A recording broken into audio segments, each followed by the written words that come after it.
And we're live. Welcome back, everybody, to a new episode of the Wheelie Podcast. I'm your host, Micah Toll, and I'm joined again by Electrek's Seth Weintraub. How's it going, Seth? I'm good. Awesome. And we have a pile of new micromobility stories this week, though a bunch of them aren't so micro. We do have a few new e-bikes, though some of them are on the bigger side of things, like big cargo bikes. We're also going to be looking at a big cargo trike, a new electric moped that's pretty interesting that's going to be coming to the US soon. Honda's got a micromobility vehicle, though again, it's not super micro, so we're going to check that out. And then we'll move on to some bigger things like Zero's got their new low-cost motorcycles coming, and we're going to talk about some airborne micromobility, which is something we don't normally get to talk about, but I think is going to be pretty interesting. So where are we going to start here, Seth? All right. Reborn VanMoof just launched 2 new e-bikes hoping to win back riders. Yeah, this has been an interesting roller coaster watching VanMoof's story over the last few years. It's a big Amsterdam-based e-bike company. They went bankrupt in, I think it was late 23, if I'm not mistaken. And then they came back in 2024 under new ownership. I think it's McLaren's mobility wing bought them. So they're without their original founders, but we are starting to see some new bikes come out.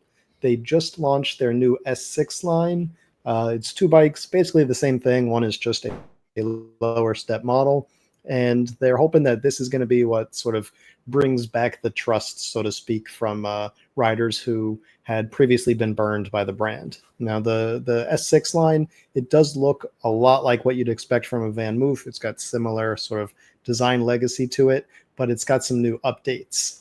It's got a new updated kick lock, a new automatic shifting hub. It's got I think a slightly larger battery. It's like 480 watt hours, I want to say, not removable. So that does stick with VanMoof's kind of like you're stuck with us when it comes to servicing kind of thing.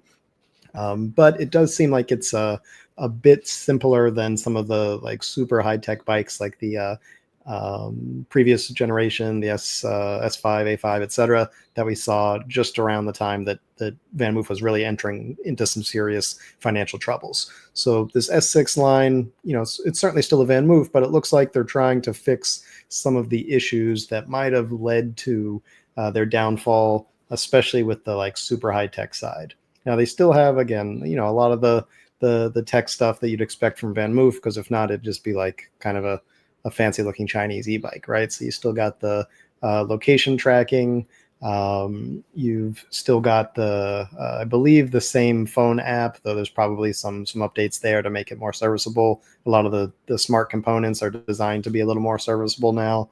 But really this is sort of like hopefully a return to grace for VanMoof here, because for a long time they were like the, high fashion European e-bike company. They were the ones that were the antithesis to the, Chinese imported Bafang motor type of e-bike. So if they can stick the landing on this one, I think it'll be a pretty big deal for VanMoof. But there are so many riders out there that were left burned by the company, whether it was that their bikes were in for service when they fell apart, or that they just couldn't even get in line to get service. Basically, most of the issues were around servicing the bike. So there are a lot of people who are once bitten, twice shy when it comes to the VanMoof badge on their bike, and we'll have to see if they are going to be able to win back the trust from riders here. I don't know, Seth. Like we don't get a lot of experience riding VanMoofs, but what do you think of their sort of trajectory here and the chance that they're going to be able to succeed? It'll be interesting to see. I don't know how this is going to turn out. I did have a chance to ride a VanMoof one time, and it was one of those experiences that was like really good in a bunch of ways, but problematic in that the automatic gear shifter would actually shift the wrong way when I was on a hill. And that this was very early on. Software updates fixed it, but it was like one of those things where you were just like, "Hey, why are you over designing these things?" Especially when you can't kind of keep up. And I think that kind of stuff really hurt them. They weren't able to kind of go mass market. And then toward the end, they had that what was it, the S3 that allowed them to get their prices down to, I think, 2000 or something. Is that Yeah, I right? forget which model exactly. Something like that. Yeah, they definitely, were trying to bring in more of the market. Yeah. So, But you know, and these are expensive too, right? Like these are right, $3,500 bikes. So right. you're talking about, like you said, with when you've got issues like that, are people going to pay a premium if they're not sure if the company can either stand behind the product, or if the product's going to not come with all these tech issues that you wouldn't expect from a dumb e-bike, so to speak. Yeah, and that's the thing. Like, spec for spec, you can get a bike like this, from Rad, let's say, or Electrek for a little over $1,000. So, a third the price. So, I mean, they're obviously very good looking bikes. They're very well designed. There's no wires running around. It's just they're great bikes. It just is the proprietary stuff done well enough that it's a benefit rather than a liability. And it's certainly a liability in the cost area, but is it a liability in people buying them? Because if you buy a Electrek, for instance, and theoretically the company goes out of business, it obviously isn't looking like that or anything, but you're going to be able to replace the motor. You're going to be able to replace just about every part on that, and it's going to be quite easy. Where a VanMoof dies, like you can't even take the batteries out. Like it's just a very proprietary Yeah, system, and if the company is questionable, it's gives one pause, I would say. So hopefully they do yeah. well. I really think we need VanMoofs in the industry to kind of push new technology forward. So I hope for the best. Yeah, and it makes me wonder how long the industry is going to be like that, that there are still bikes that you can sort of, work on. It reminds me of like the early days of the car, not even the early days. Like, when I was a kid, I worked on cars with my dad. My first cars from the Yeah, 60s. And like, you open the engine and like, here's the carburetor, here's the air filter, like right. they're pieces you can identify and take out. And nowadays, it's all computer, as they say. So, yeah, I Yep. wonder how long until e-bikes are sort of like that, or if they always stay that there's lower end models that are I workable. mean, it depends if they follow like the PC industry. Like my son just put together a new PC. Like they're still doing that. Obviously not for laptops. You're not nobody's Right. building their own laptops anymore. But like, gamers love to build PCs. So maybe it'll stick around. Maybe that'll always be a thing. I hope it is. That's true. All right, Yeah. let's move on. Urban Arrow's new FamilyNext Pro e-bike is here to finally replace your second car.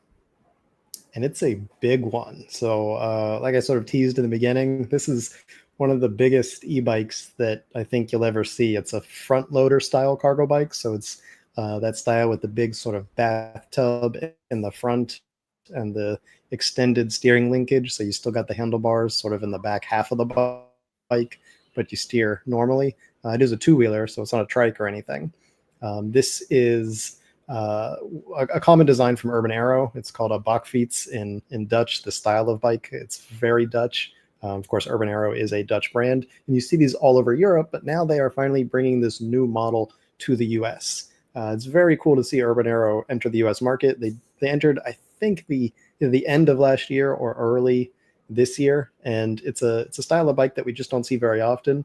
But the fact that they are so common in Europe, it's like a minivan, or I guess these days like an SUV. Like you'll see at schools in the US, lines and lines of SUVs dropping kids off. You'll just see like lines and lines of these outside of a school in Europe. So very cool to see something like this coming to the US. Specifically, Urban Arrow is a very pricey brand, and so we're looking at almost $9,000 in the US for their FamilyNext Pro, the model that we're looking at here. So it is super expensive. Now it comes with like the top of the line Bosch motor, all the bells and whistles, like the really nice brakes. The cargo tub is like super well designed. It's, I think, fits 4 children. It's got full restraints, and they're really well designed. Like you can buckle a kid in with one hand. So this is a very well thought out mid-drive front-loading cargo e-bike. But when you've got that many like qualifiers in front of the type of bike, each one makes it more expensive, and you combine all those things together, you get a very pricey bike. So I'm not sure how many people are going to be able to shell out for a $9,000 cargo bike when they could get like a used car for probably significantly less than that.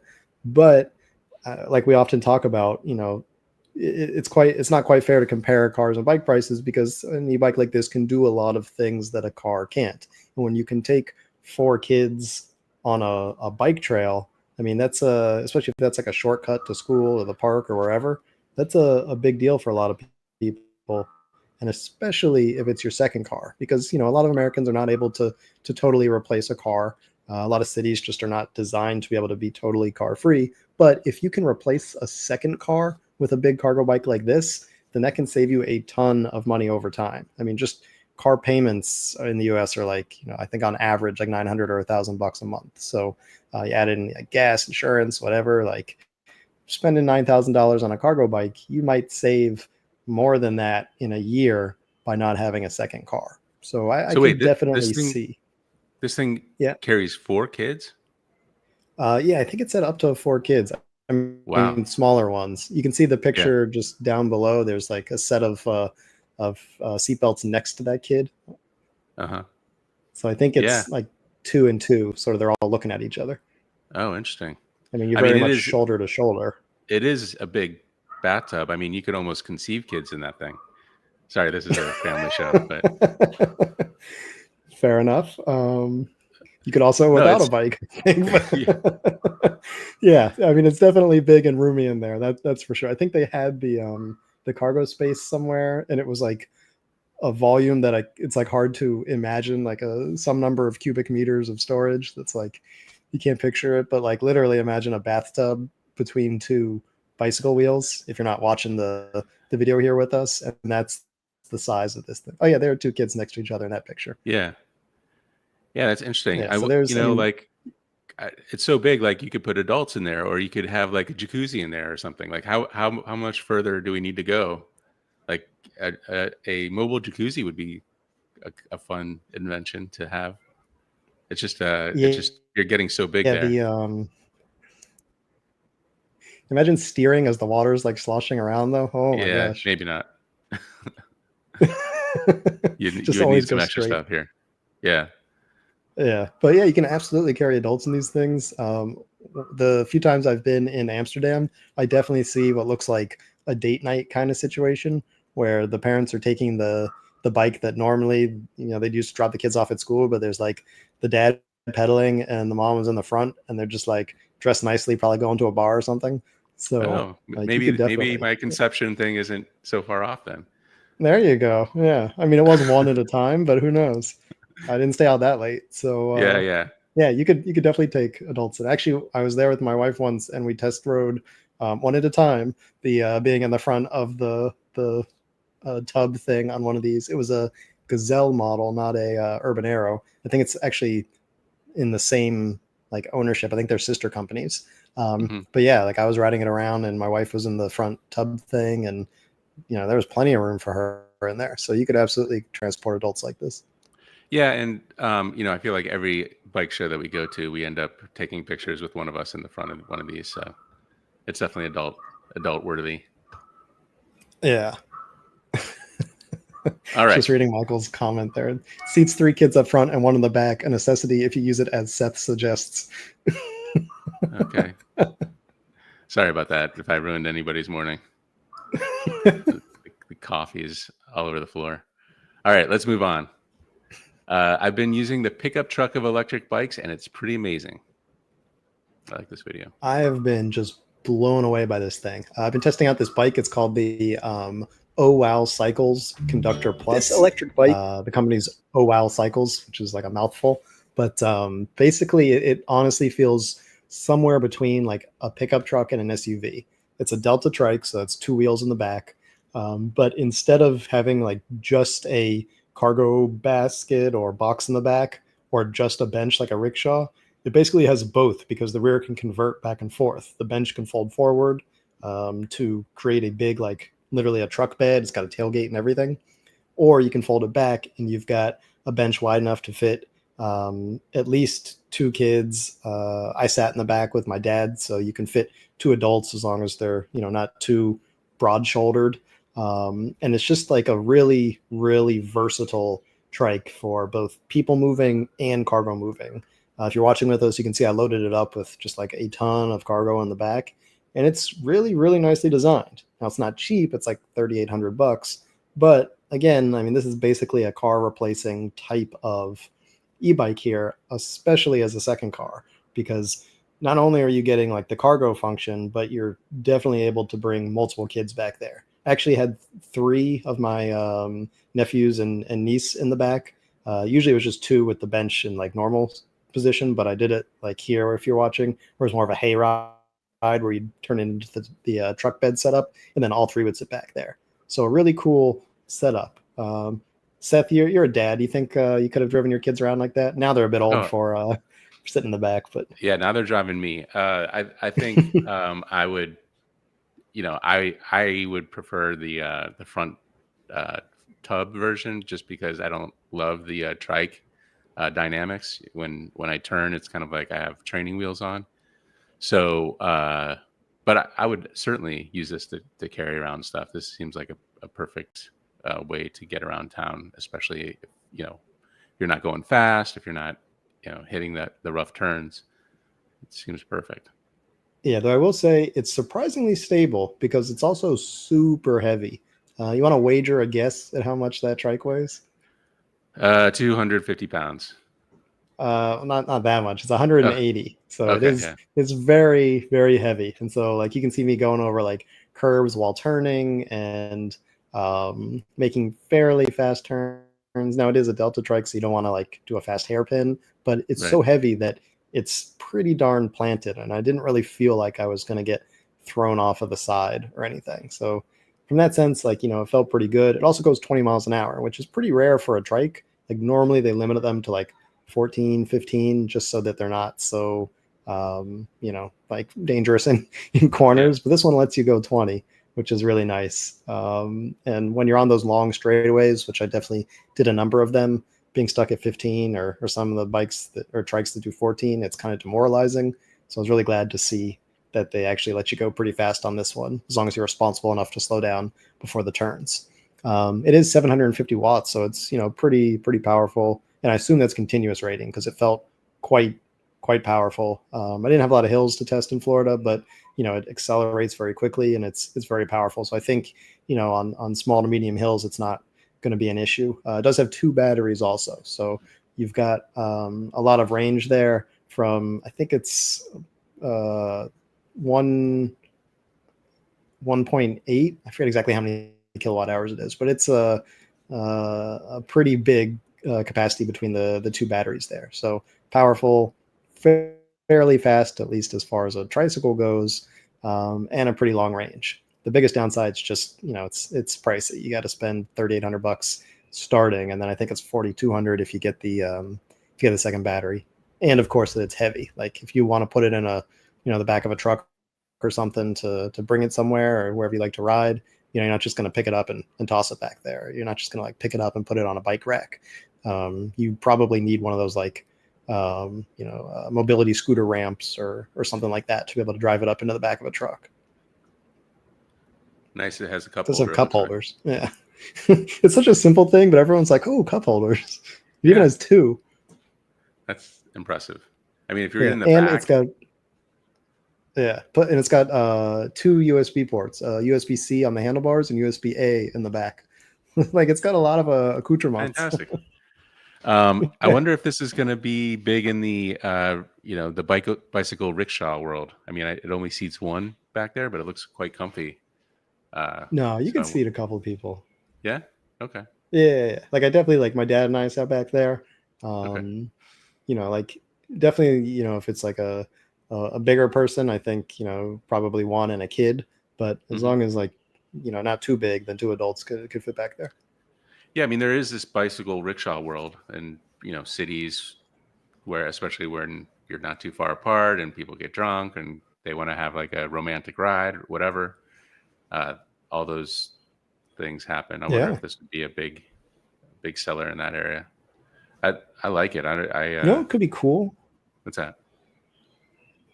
if so.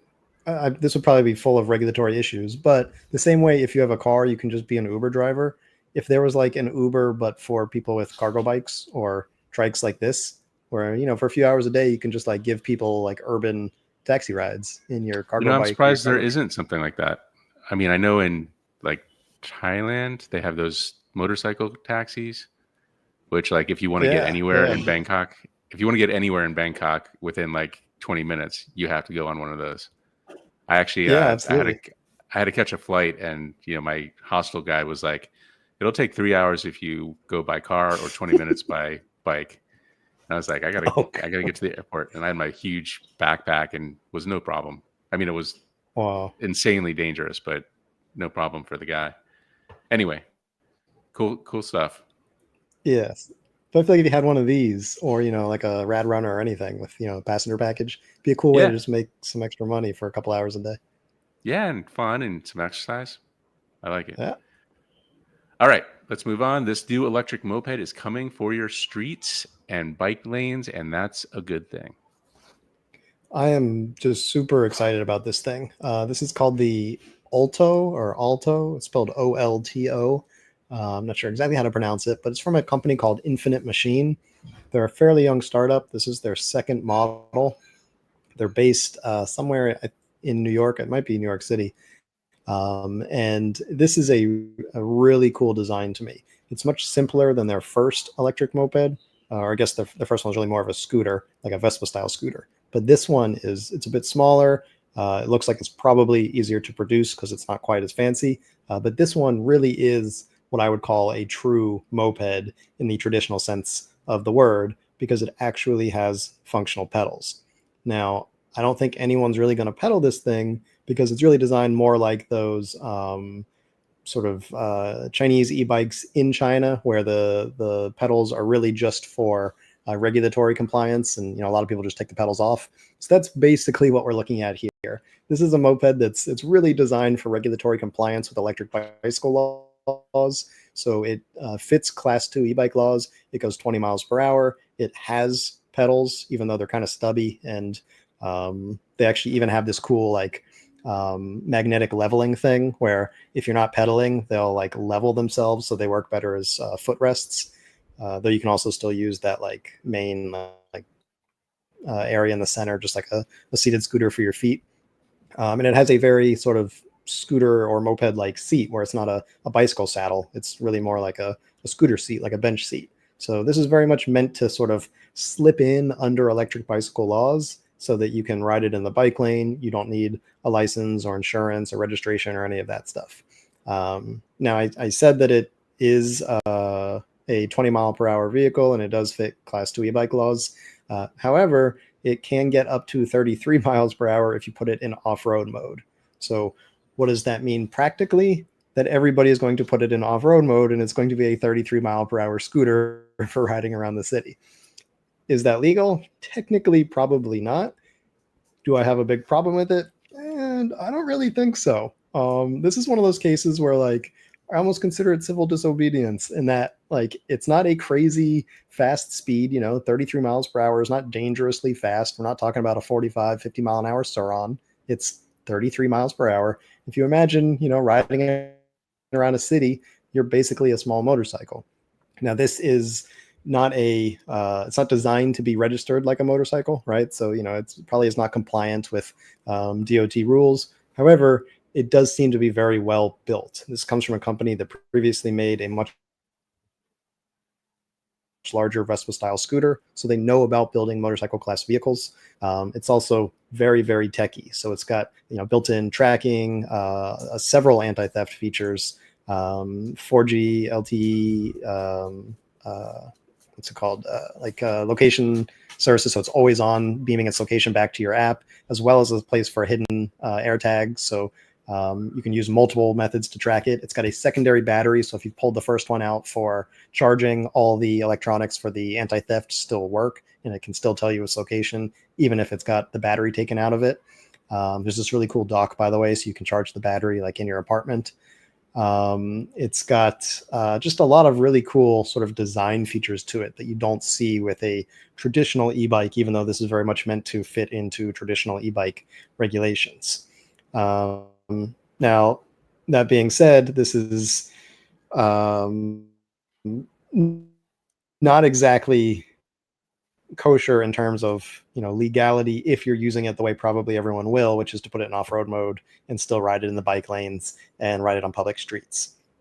That's definitely going to raise some eyebrows, and I'm not sure how the company is prepared to handle that. I mean, they definitely said in their marketing like off-road mode is only for off-road use, but I think we're all adults and we all understand how people are going to use it, right? Like, so if we can't expect that everyone's going to leave it in 20 mile per hour mode. So I'm a little bit split on that, but to be honest, I'm not too worried about it the way I am 50 mile per hour Surons kind of thing, because it just seems a Right. lot more reasonable.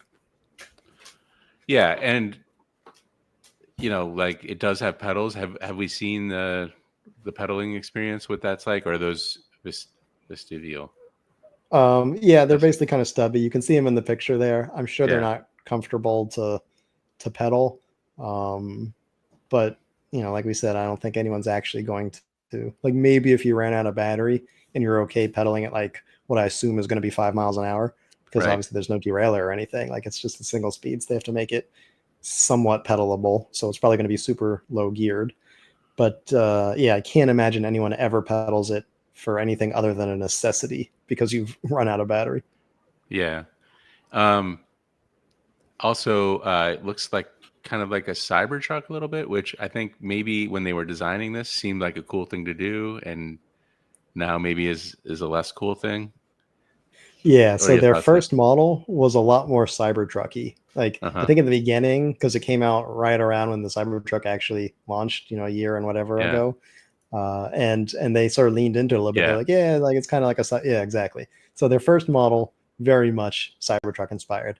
This one, I think they tried to tone down the Cyber, but Yep. you're right, it still carries that design element to it a bit. Right.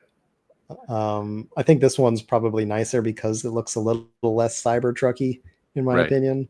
But yeah, if you're super anti Cybertruck, then it's going to be hard to ignore the Cybertruck sort of design theme here. Yeah, I mean, on the flip side, Tesla could sell it as an accessory to the Cybertruck or something. I don't know. Yeah, I don't know if Like, they want the like association. I don't. Yeah, The nobody Infinite wants that. Machine, I mean, I don't know about, yeah. And then the last thing that I haven't mentioned yet is the price. So this is kind of the kicker. It is expensive. It's $3,500, and so again, here I'm kind of split. So like on the one hand, part of me saying, okay, so like a 20 mile per hour e-bike legal vehicle for 3,500 bucks, like I could buy 3 or 4 electric bicycles that have the same performance specs, the same power, the same speed, whatever, for that. On the other hand, you're getting a lot more than that. It's not just the higher end components. It's not just like the motorcycle brakes and stuff like that. It's not just the design. It's not just the technology it's built into it. Very few e-bikes have LT location tracking, that sort of thing, or like hidden U-lock mounts and that kind of stuff, or helmet mounts on it. It's got like the hidden helmet hooks, so you can lock your helmet under the seat when you walk away, and no one can steal your helmet. So all of that kind of combined, you definitely are getting more than you'd get if you just bought like $1,000 Electrek XP4, which again, great bike. Definitely, advocate for those kind of bikes. You are getting more than that with something like this, but the question is, are you getting 3 to 4 times more? And I think that's what's going to be the real deciding factor for people, is whether they're prepared to pay that much more to have something that's even more special than a basic generic electric bicycle. And I think there's a place for that, right? Like, you know most people can someone who is in the car market, most people can afford a Volkswagen. Not everyone can afford an Audi, but people still buy Audis if you've got the money and you want something special, right? So like Hmm. there's a case for higher end, fancier vehicles like these in the two-wheeler space. The other thing is that if you are going to technically use it outside of the legal framework, so you unlock it and you put it in 33 mile per hour mode, you're definitely getting something that most e-bikes don't give you. Like even a Electrek XP4, it's only going to go 20 miles per hour on throttle. If you want to go 28, you got to pedal. With this one, you don't got to do anything. You just twist the throttle and it goes 33. So it really feels more like a mini motorcycle in that sense. So you are getting that feature whether you're allowed to use it or not technically speaking. So that's where I think, people really have to decide, is it worth it at $3,500? Yeah, and what is the motor like output? Do we know? So it's 750 watt, wink wink, slash Wink. 2000 watt. Okay, 2000. Okay. Yeah, so in unlocked mode, it's 2000. It also has, I believe, a cool feature, kind of like the VanMoof, where it's got like a boost button. I think there's a boost thing on this one, so you push the button and it unlocks more wattage for, Hmm. I don't know, 10 seconds or something like that. So if you're in that situation where it's like, oh shoot, there's a car like bearing down on me, like you push the button and suddenly you're instead of a 750 watt e-bike, you're a 1500 or 2000 watt e-bike, and you got 10 seconds of like get out of dodge situation. You know what's interesting is this is kind of the same spec range as a juiced hyper, a hyper scrambler, or hyper scorpion. Right. Same like power output, same top speed, different form factor, obviously, but you're looking at the similar. I mean, the battery, I believe, is much bigger as well, right? Uh, Yeah, I forget. I gotta figure out it's I forget 25 what it is amp off the top of my hour. head. Yeah, so 1.2 kilowatts of capacity. Juice is 1 kilowatt hour, and this hyper scrambler had an option for a second battery. So similar there as well. I mean, I have to say, like, you know, this probably looks more scootery, but like it kind of feels like it's in the same realm, like the aerial rider or whatever, the aerial that's similar to these Right. specs bike. So it's not unprecedented to have a vehicle this powerful that has pedals and everything. Um, Right. Yeah. I think that's a good point. Like, the performance is certainly something we've seen before from those types of vehicles. But what's interesting to me is that when we look at this sort of market of gray area e-bikes, we see a lot of things that are sort of between e-bikes and motorcycles. Generally, we're looking at vehicles that are basically light motorcycle performance built with bicycle components. Like the Suron or the knockoff Suron, certainly. But this is the opposite. It's more of e-bike performance, but built with motorcycle hardware. And we rarely ever see that. So that makes this just really interesting to me. It takes a totally different strategy. It doesn't try and promise crazy power and speed. It promises modest power and speed, enough for very much urban riding, but with the components and with the technology that we're more likely to see on light motorcycles. So I find that really interesting and intriguing to me as a rider. yeah, totally. All right, let's move on. Come on, browser. All I'm right, playing I'm Mario trying. Kart. Come on, My browser. my back button not functioning today, but all right, we're going on to Honda. Just unveiled an EV for the bike lane, and it's not what you think. Yeah, if I told you that Honda had a new bike lane vehicle, I'm not exactly sure what you'd conjure up. Maybe like a Honda Cub type thing, or like a Honda Trail. But this is not a two-wheeler. It's not even a three-wheeler. It is a four-wheeler. It is basically a box truck for the bike lane, if you can imagine that. It's got this massive, massive cargo box on back. It's like 2.5 meters long, or it was like 8 feet or something long, just the cargo box, right? Not the whole thing. Add on another like probably meter and a bit for the cockpit up front. And so what Honda's doing here is they're basically trying to create a smaller version of a delivery van, like you'd see probably parked in the bike lane of a city like New York. But this is something that could be legally operated either in bicycle lanes or in areas of cities that are car free. So we're starting to see that more and more, where there will be a street or several blocks, even sometimes in a big city, that it's just for pedestrians and cyclists and like other micromobility. So Honda's goal is that this is a vehicle that would be legal in these areas. Um, Now it's as a micromobility, or some people probably call it mini mobility. It's not even micro anymore. It's an interesting vehicle, right? Like it looks like it's got four-wheel independent suspension. It's got bicycle pedals, but this is probably one of those like do you really need to pedal it kind of situations. I don't know if it actually has a throttle or not. They didn't get super into the specs on that, but your pedaling is probably more of a like foot throttle, like I think you've referred to it several times, Seth. Like you're not pedaling this with your own muscle power. I mean, this thing must weigh multiple hundreds of pounds, like not 200 pounds. This is a seriously big, basically it's a delivery van, uh, built using some like a form factor that will fit in a bicycle lane. Now, fit means like takes up the entire lane. As a cyclist, I wouldn't want to be coming the other way and see this thing barreling down on me. That being said, it's a lot better than having an actual delivery van barreling down on me. So if I had to choose, I'd rather this be blocking my bike lane because I can at least go around it without going all the way into the street. But it is just, like massive. It's funny that this is even considered like bike lane capable. And in fact, because it's got four wheels in some areas of the US, I think it might not be, because lots of states have bicycle laws that limit it to up to three wheels. So this is going to be very much a your mileage may vary situation, but it's interesting to see Honda building something like this with these kinds of intentions. And I should point out that this isn't just like the automotive version of lip service, right? Like this is not just a like a cool concept. They're actually planning on building these in the US, believe it or not. They've designed it around their swappable battery design, which is basically Honda's version of a slightly less effective Gogoro battery. But like they seem to be actually putting real effort into making this thing happen. It's not just a cool design for the auto shows. So neat to see that they're doing this. We've seen other eQuad designs like this before, but with the backing that Honda can bring to this, it's just a really interesting project. And to me, it's really cool to see that they're actually putting a lot of weight behind producing these. That's for sure.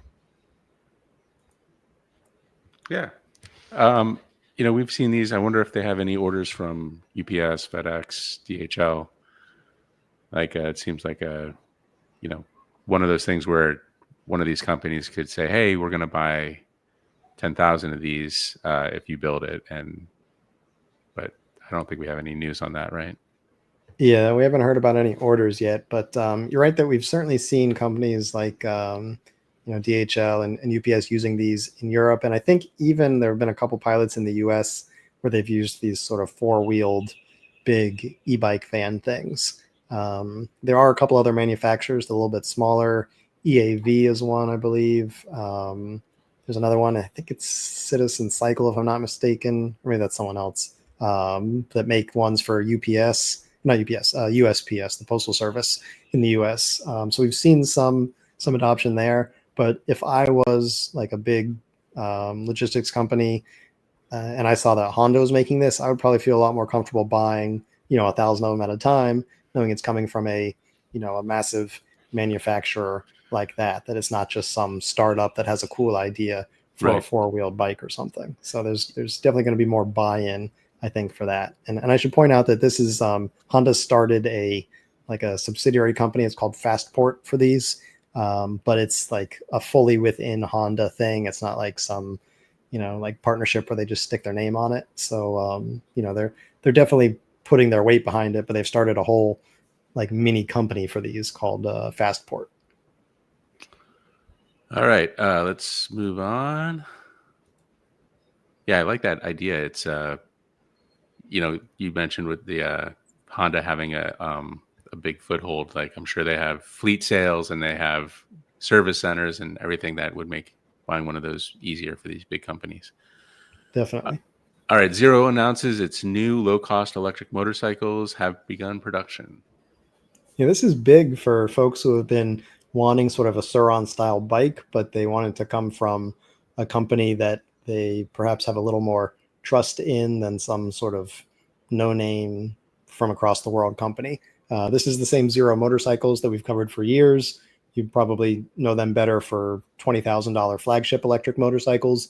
But last year in November at the Milan Motorcycle Show, they showed off these new lower cost models that are basically Suron type competitors. It's the Zero XE and XB, and they're much lower priced than we normally expect. It used to be the cheapest Zero was like $14,000 or something. Now the XB is $4,400, and that's the one that's a little more Sauron sized. The XE is bigger; it's like 6,500, and that one is larger and more powerful than the typical Sauron Talariads type bikes that we see all over the place. It's a little more of the like Sauron Storm B, like the larger dirt bike sized one. But either way, like these are half to a third the price that we're used to associating with Zero motorcycles. So it's cool to see that they've actually started production of these. We don't know how many reservations they had, but they seem to have a decent reservation list on these things. And we even covered a few weeks ago that when the crazy tariffs kept going up and up, they actually extended the reservation period and said, like, anyone who did reserve, technically these are not imported yet, but we will like honor the price that you reserved it at, so that you don't have to worry about getting hit with huge tariffs. Since then, we've seen the tariffs that are expected to be imposed on China drop considerably, but they're still higher than they used to be. But that brings me to the second point here, and that's that these, while they are Zero models, these are not produced in the US. There's some question as to how much they were designed by Zero versus the factory that's producing them. I'm not entirely sure if they're produced in China. I believe they are, because I know Zero had a good amount of investment in Chinese manufacturing as of a few years ago. But there's a chance that they've done sort of like a lot of the electric bike industry and moved a lot of the production out of China into other nearby Asian countries. But these are definitely not US made. Like I said, it's sort of unclear how much of this was developed by Zero and how much of it was an existing sort of Sauron style bike that has been brought into the Zero family. When I saw these in Milan in November at the unveiling, I was really shocked to see that they still had a lot of what we sort of jokingly call Chinglish stickers on them, where it's like English written in like weird convoluted ways and like misspellings, and like it's obvious that these stickers were created in like some Chinese factory that didn't run spell check on them. So for something like that to be on a Santa Cruz, California company's bikes is kind of strange. So I imagine the production ones, they're going to go over them a little more closely for those kinds of like English errors on the labels, but it gives you a sense of where these bikes started, at least. And the last thing to cover is where these bikes are meant to be used. The interesting thing is that for Europe, they are actually street legal. They can be registered and used on public roads as a motorcycle, not just as an off-road dirt bike.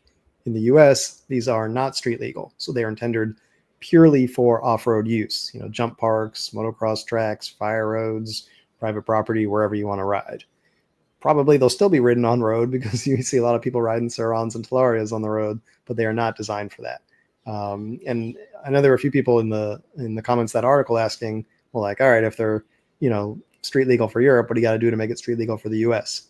And unfortunately, it's not as simple as like just adding a mirror kit or like just adding blinkers, that sort of thing. These things need to be designed from the beginning to be compliant with the Federal Motor Vehicle Safety Standards. It's a super long book. The chapters on motorcycles are shorter, but it's still like, a super, super long list of very, very specific requirements, everything from like the way the brake levers are shaped to the size and distance spacing of the turn signals to reflector location to the documentation of the factories that produce them. I mean, it's a lot of stuff. So it's not something that you can just like get it and then like find the Chinese VIN on it and go register it at the DMV after you add mirrors. That's not something you're going to be able to do. So I imagine in this case, Zero probably wanted to get these to market fairly quickly and also didn't want the added expense of homologating them.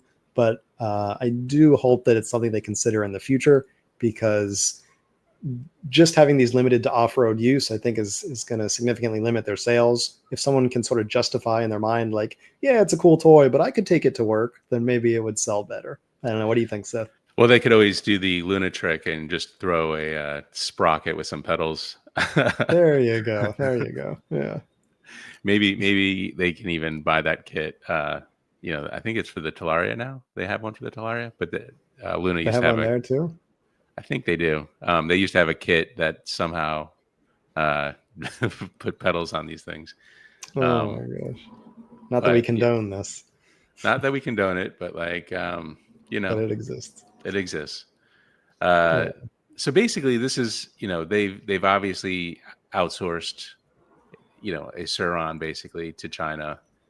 There's zero motorcycles typically are way more expensive because of the size, but also where they're manufactured and all the other stuff. So you're basically buying a Suron, with like, which is good, but you have a U.S. company that's very motorcycle focused behind it, and theoretically doing some quality control and some all the delivery stuff that you don't always get with the direct from Asia stuff. And I have to say these look pretty solid. Like they have the look that the forks and the components all look pretty solid. So yeah, and they didn't raise the price that much. I mean, you can probably get a Talaria for the $4,400 price. You're probably looking at $3,500, maybe the cheapest you can get a Talaria at. So $1,000 premium to get all this stuff, and I think it's a pretty solid endeavor. Yeah. Not to mention the backing of a company. Like, you assume if you got a problem, Zero's going to be there. Right. Yeah, I mean, I like it. Are you gonna have one of these at some point? Maybe. I don't have any plans right now. We're not sure when deliveries are even going to start because they only talk about production starting. But I would definitely love to be able to test one of these out. Yeah, these are fun. I mean, that's the thing. Like, they're always like a really good time to have on those, and that's the tempting part. Like, you buy it Yeah, for off-roading, and you're like, why can't I go to the store in this? Why can't I go everywhere in this thing? exactly. And they're so easy and all that other stuff. All right, this one's near and dear to my heart because I always uh, think about this stuff in my off time, which is never. Personal electric flying machines are becoming dangerously affordable. Good use of words Definitely. there. Yeah, so it's definitely some double meaning there. So yeah, I'll go over sort of the background and specs here, but this is more of Seth's territory as our resident licensed pilot. So what we're looking at here are some examples of how the I guess the influx of smaller, lighter, and more affordable electric drivetrain components has opened up new possibilities in the electric ultralight or powered ultralight category of aircraft. So ultralights or powered ultralights are this cool sort of like Wild West of aviation where basically if it's under 254 pounds, I think, and goes under something like 50 or 55 knots, it's almost unregulated. So Yeah. there's a few other like qualifications. You can't use it at night, whatever. But basically, you can just build your own plane and fly it mostly where you want. It can't be flown over crowded cities, but other than that, like again, very much a Wild West. So looking at a couple options here in powered electrics. The first is the Aerolite EV103, and this is very much a fully functional airplane. Like, I mean, these are 20 kilowatt motor, supports between 2 to 4 batteries. The flight time is not incredible. So with the minimum of 2 batteries, I think it's 20 minutes, and with 4 batteries, it's 40 minutes of flight. But that being said, ultralights are not known for super long flight times because I believe there is a limit on how much fuel it's allowed to carry as well. It's kind of different for electric. I think there's like a 5 gallon limit, I think, for gasoline powered. I'm not sure how they'll deal with that in the electric age. But the point is, like, this is a fully functional airplane. This is not a like a toy, even though it kind of looks like a toy.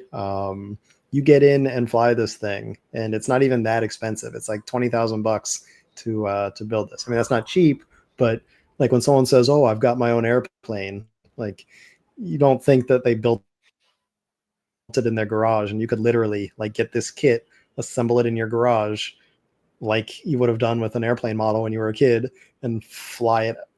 Like you could take off from the street outside of your house if you wanted to. That's how As crazy long this as you don't stuff have any is. lines and some, Yeah. I, you might want to get a runway.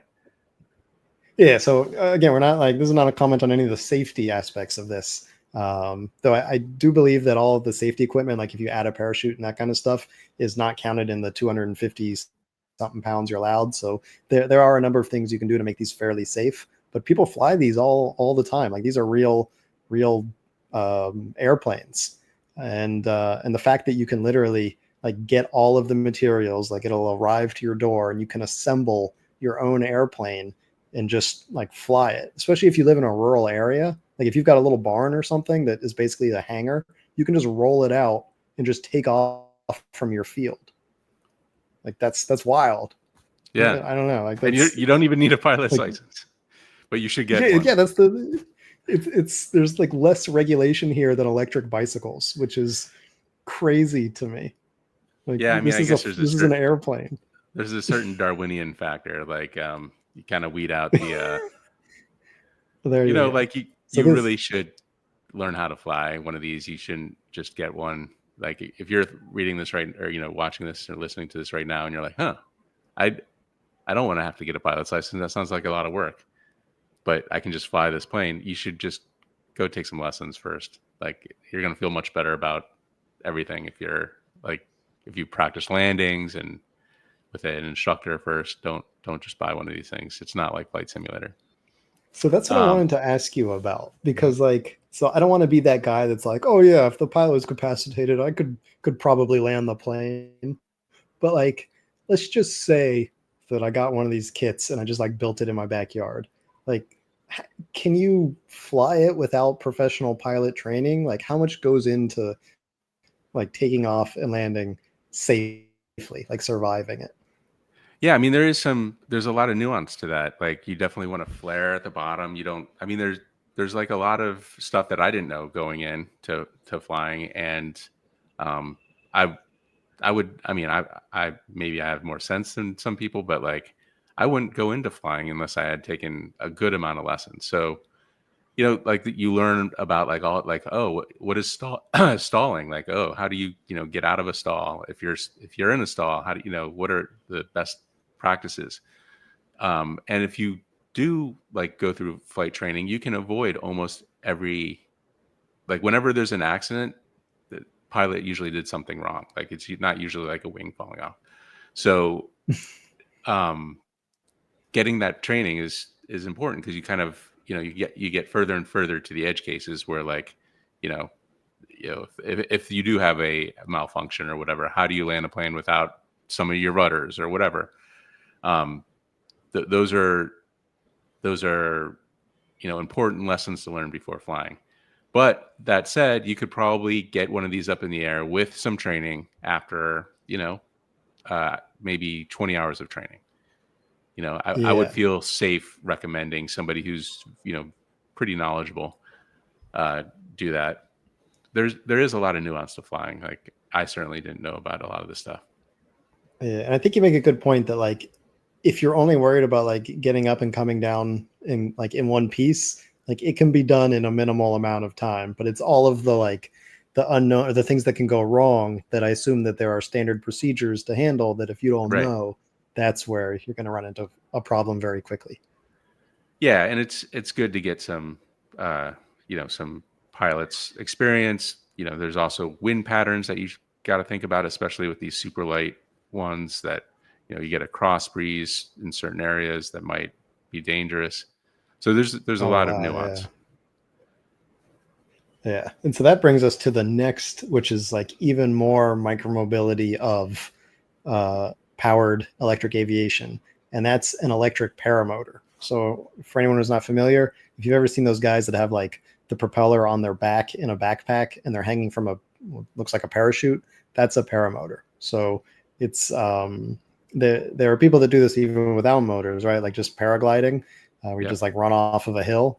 But with paramotors, you have a lot more like fly time. You're not purely limited on finding thermals to get lift, and B, you're a lot more navigable. So the cool thing about this, and we're looking at one that's called the SP140. I think this is probably the most famous of the electric paramotors. There are a bunch of like no-name ones that you can literally buy off Alibaba that I would not recommend doing. But this one, it's like $7,000, I think, to get a like the whole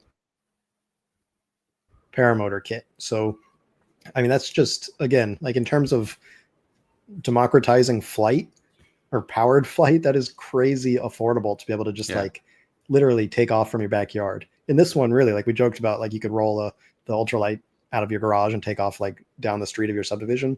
This one, if you've got a decent breeze, like you could literally take off from your front yard. Again, like you said, watch for power lines, right? Like Right. some safety is important here. But And also you can these store it in the are, trunk of your car. You don't need a barn. yeah, yeah, like you can literally like just take this out to wherever you want. You don't need a barn or a hangar or a trailer. Like you can in a small trunk or even a cargo bike, you could just like throw this on the back of your cargo bike, Yep. ride out to just hook it up to the bottom. It's like the ones with wheels. It's usually like a trike, I think, for these things. You could just make your bike um the part that you're sitting in. Which actually, I was watching some videos of this guy that developed the SP140, and he's made some like new battery systems, and the newest one, I think he got over 2 hours of flight time on it, Oh wow. and he did like a full video sort of like showing that it's possible. And by the end, he was just like, oh man, this is so painful, like my butt hurts so bad from sitting in this harness for 2 hours. Like I don't know why anyone would want to do this, but here, like I'm showing you it's Right. possible. But if you like hooked it up to your e-bike, maybe that's like a more comfortable, not the bike seats are the most comfortable, but it's a lot better than like, you know, 2-inch nylon webbing under your butt, like the thong Oh, of you're the talking about taking the bike harness. up in the air with you. Oh yeah, take it with you, Okay. because Yeah, then and you wherever got you good land, suspension for the landing. there you go. Yeah, it's not your legs anymore. So Right. because they already have the trike versions, right? Where like often they'll have two people in that like trike thing with the Yeah, I propeller mean, on the back. like I hate to bring it to a very sore subject right now, but I believe like some of the attacks on Israel were done from paramotors, like Yeah, three-wheeled ones. yeah, exactly. So they're for good and bad, Right. obviously, but I mean, expensive these things are. And the fact that now you can do it with electric. Now, of course, electric's going to be a little more expensive. It sort of parallels the electric vehicles in that, like, you know, it costs more upfront. But one thing that they point out with this model is that immediately the cost savings of electric are huge. Like the flying time, it's like a few cents per hour versus like $7 to $10 per hour on a gasoline powered paramotor. So you're literally saving like over 10 times the fuel costs every hour that you're using one of these. And again, like to be frank, I just don't think $7,000 is a lot to have your own electric aircraft. Not that it's not a lot of money, but like I don't think I ever expected that I could buy an electric aircraft for $7,000 and I could literally like tomorrow be taking off from my parents' like acreage kind of thing. I don't know if Yeah, I I mean, want to. Like, part of me really wants to, but I'm just afraid to die, yeah, that's I the one think. thing. Yeah. So I mean the cool thing is you already have a parachute out, right? And Yeah, I was and actually while researching, sorry, go on. I was going to say, and a lot of these things have secondary parachutes. Like a Yeah. lot of paramotors have secondary parachutes in case like you lose lift in the first one or it collapses or whatever. Yeah, that seems like it'd be pretty important. I actually saw like several videos of people deploying those because I went like down the rabbit hole researching this Same. article. Yeah. And yeah, and so like I was almost to the point where like, you know, like maybe I should invest in one of these. Like I'll write the article, I can like, you know, it'll be a business expense. But then as I was watching all the videos, and then eventually like YouTube leads you to like the accidents compilation, and then you click that one and the algorithm's like, oh, you want to see people like getting messed up. And after a few of those, it was like, maybe I'll just write about it. That's probably enough. So I don't think I'll Yeah. be I mean, flying this anytime soon. I keep fantasizing, every time I'm in traffic, I'm like, why don't I just get one of these and I can go, the range on these is probably like 40, 50 miles. Um, like just go above the traffic, but below, the airspace, the airport Where the airspace real and pilots are.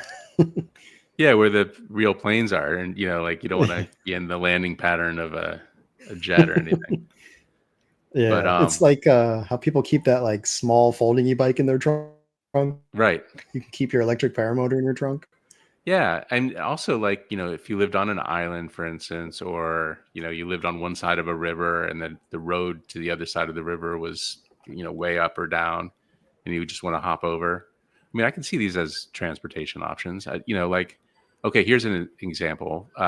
You live on one side of a river and your girlfriend's on the other side of the river, and you don't want to drive 30 miles south, cross the bridge, 30 miles north.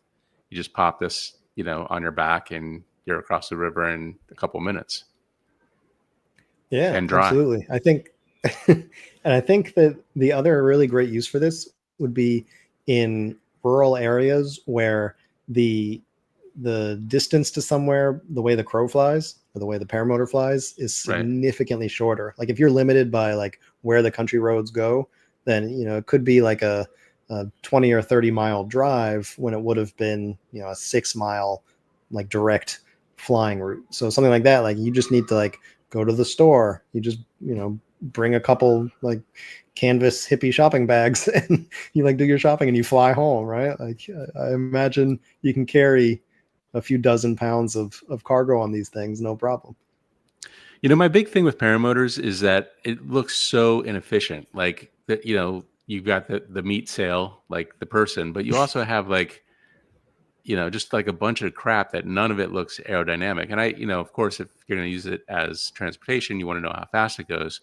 With certain efficient parachutes, it can go up to 45 to 55 miles per hour, which is fast. Like that's highway speed with, no turns or anything. You're probably going to beat getting somewhere by car, but that's top speed, all the other stuff. I wonder if there's a way to make these things way more efficient. Like for instance, having the body, the human be, you know, lying flat versus, just pure sail. And then Almost like a also hang like, glider yeah. because And they're then flat. that's exactly right. And then also, the motor, like because it's electric, instead of having one motor directly behind the person, so basically sucking the wind by, like, why not have like two motors like out a little bit? I feel like I've seen an electric paramotor that had motors, on arms that were like away from the rider. Maybe that's a Yeah, way to I feel like have you could smaller take, batteries. yeah, because there are already like some heavy lift quadcopters. I feel like you could Hmm. almost take one of those and just turn it 90 Yeah, degrees, put it put on like your back. backpack straps on it. Yeah, Yeah, like that's what you're talking about effectively, right. right? Yeah, Yeah. exactly. Or at least get parts from one of those, like get a DJI Yeah. matrix or something like that, and just You got the you got wheels the turning my motors, brain right? to the laboratory. All right, with that, let's get into the comments here. All right, we got some new because we were doing our 9 o'clock time and we kind of hit that today. Sorry, we were a little late. Micah was in the fallout shelter, or the, what Yeah. is it? I mean, it's a bomb shelter. Yeah, the bomb Yeah, I'm shelter. based in Tel Aviv. If someone wasn't aware, so right before we were going to go on, there was a Iranian missile barrage that delayed things, but all Well, good thank here. you for making your way back. I know that's got to be kind of traumatic. Um, all right, Michael Spinzellis, VanMoof used to be the creme de la creme, but pricey. I love the back feet, but they won't fit in my elevator. A back feet would be a car replacement for me because I couldn't afford a car if I bought a $9,000 bike. So, do you know back feet? I'm not familiar with them. It's the Dutch name for like a front loader. Oh, got it. Yeah. All right, Carl, in San Diego, bicycle shops were a successful model for decades because mid to high priced bikes had very standardized interchangeable parts. DTC e-bike manufacturers have ignored that factor and screwed bike shops. Is that right? Well, there is something to that, absolutely. But I will say that I've seen a lot of traditional bike shops sort of adopt selling D2C bikes as well. And a big part of that is because a lot of these D2C companies, they want to be in bike shops to give people who won't buy without a test ride the opportunity to do that. So like Electrek e-bikes, which is the biggest, like most famous D2C company, they're in like 100 or more bike shops now, with deals with local bike shop owners because for exactly that, they want to give people a chance to test ride and buy it. So Carl's absolutely right in like the traditional model, especially since like you said, a lot of these, they're used high-end parts that could be easily swapped out, that sort of thing, as opposed to a lot of these D2C bikes. But with the sort of advent of all these traditional bike shops selling a lot of D2C bikes, I think that's helping them. And the other thing is that the bike shop model, it was often based on the fact that high-end bikes had very small margins, but the bike shops made a lot of money by selling accessories and locks and this and that. And so by selling the D2C bikes as well, it still gives them the opportunity to do that. So I think that, it's not like the end of times for bike shops, but certainly they had to adapt and change their model somewhat because of the influx of D2C e-bikes. Yeah, I'm not sure if your Pedigo shops are similar to mine, but mine is now selling Electreks and Aventon and a bunch of other stuff, just because the Pedigos weren't hitting all the right price points that Yeah. consumers were demanding, and they make a lot of their money actually assembling and putting the bike together. So they'll have Electrek or others send the bikes in the box directly to them, and then they kind of tune it for the rider. And then, of course, the rider is, offered a bunch of accessories. And then whenever, they do the thing where like, we'll give you a 1 year, free tune-up. And that basically 1 year free tune-up is when they come in and then they try to upsell them on new accessories and new, whatever. Just like, that's just the Yeah. age-old model of car dealerships and bike dealerships. So, Right. But um, it's a service, and like you're for saying, sure. that's where they make a lot of their money in services, whether it's installing in the beginning or providing service after a year or two, that sort of thing. And so all of that is still available. If anything, I'd argue that some of these cheaper direct to consumer bikes need more servicing, and so there's a chance for bike shops to get even more revenue that way. Yep, I agree. All right. Skeptic says you can name your kid Niner after the price of the cargo bike. All right. It seats 3 kids up front and 1 in the back. And necessity. We talked about that. Yeah. Oh, wow. Looks really cool. What is the motor setup? A hub drive setup as a mid drive? Yeah, I forgot about. Oh, yeah, I forgot to mention that. So that's basically correct. It's sort of, I guess you would technically call it a mid drive. It is a hub motor mounted mid frame as a Huh. jack shaft. So it sits between the like the pedaling shaft, the bottom bracket, and the rear axle. So it is kind of a hub motor as a mid drive. I guess that's a fair way to describe it. Easy E says, man, that thing is very odd looking. I think that's when we were talking about that. The cyber scooter thing. What was that? The Oh Wow? Or no, the Yeah, the Olto or Alto. Alto. Yeah. Hey, I'm in New York City. If they need to show off one of those, let them know that I'm here for it. Definitely. Michael Sprinzella says 33 is over my local limit for cars. I hate seeing people going that fast on park trails. Brings negative attention to all of us. That said, my slowest e-bike can but doesn't go that fast. Yeah. So I Wink, mean, wink. yeah, I think bike trails are not really where the 33 mile per hour e-bikes are supposed to be. Like nobody wants them there. And I don't think. I mean, if you're going 33, like take a road. Like you're going to be riding with the cars. Yeah.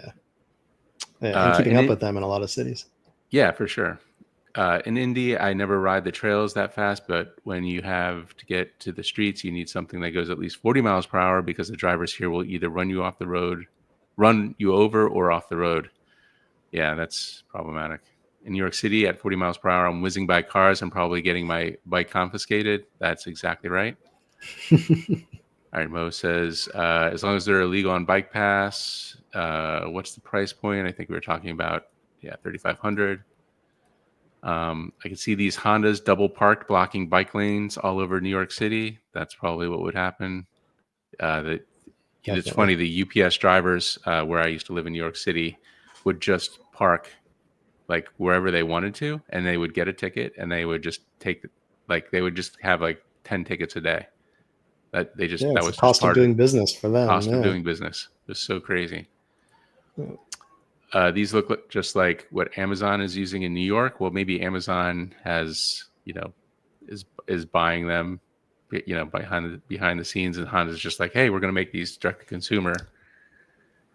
Yeah, I thought that Amazons were tricycle. Maybe they were quads. I'm trying to remember. It was a while ago because I think they stopped using them. They were sitting unused. There's like 100 of them on a rooftop in New York City at one point. Oh yeah. Yeah, we All ran a right. story with a satellite picture of it. That's right. I remember that. I love to see these instead of trucks, but not in bike lanes. Yeah, nobody really wants to see these in a bike lane. Oh, easy. Thanks, Mike and Seth and Micah. Appreciate the info. Got to run. All right. The big question for me is, does the Zero have a VIN so you could register and insure it? I'm assuming no. Yeah, probably not. Or if it does, it's not doesn't meet the requirements for like registration. Skeptic says, I was in the aviation industry, and besides flying, pilots need to be proficient at navigating and communicating. Those require significant training. That's true. I wouldn't need much flight time. I can vomit over a great area in a short amount of time in an electric vehicle like this. That's pleasant to think about. The B-1 barf bomber. Crop dusting, yeah. Yeah. Crop dusting, there is That's something else, right? Yeah, that's something else. It's more like a pesticide spraying. Something. All right. Fly in, fly out communities are real. Yeah, that would be kind of cool. The weight of batteries is a huge issue for electric aircraft. Yeah, I mean, I was thinking about that too. Like, you're basically putting a huge battery on your back. A 2.5 kilowatt hour battery would be quite heavy. So yeah, that's a concern. Yeah, I think that whole setup was like 50 pounds, so it's a heavy backpack to. It's a heavy backpack. I mean, run with for the first. The nice thing is, once you're in the air, though, it's just you're kind of just hanging on to it. So you're the backpack. It's right. wearing you. Right. Paramotor also looks like a great way to kill zombies. Just power up and walk backwards. Yeah, that's also pleasant to think about. Spray might be important. Right. You don't want to get that mist. Depends on which zombie universe you're in, whether the mist is infectious or not. Right. All right. I'm seeing people on fat tire e-bikes in rural Missouri, but I think they're buying them at hardware stores, not bike shops. I have seen some e-bikes in weird places, like my ShopRite, which is a grocery store, now has an e-bike or two just sitting there, and they're like $400. They're like Hurleys, I think. It's just a weird place to see them, but I guess they're everywhere now. They're sitting there, but the razor blades are behind a locked window. So right, exactly. All right. Mountain Eco Rider paramotors are optimized to be cheap and lightweight ways to fly. They compromise efficiency and range for simplicity. Yes. If there was a way to get both, that would be nice. I do like the powered hang glider idea. I feel like that gives you both. I see all types of riders on the local trails. Let's see. For some reason, I can't hit the bottom one. The last comment is, Seth, I was probably a New York City UPS driver when you lived in New York City. Oh, geez. Well, sorry if I cursed Hope you you out. didn't park in your bike lane. Yeah. Cool. Well, that's all the comments. Yeah. All right. Well, thank you everyone for tuning in. We are going to be back here in another 2 weeks for another episode of the Wheelie Podcast. We'll see you next time, everyone.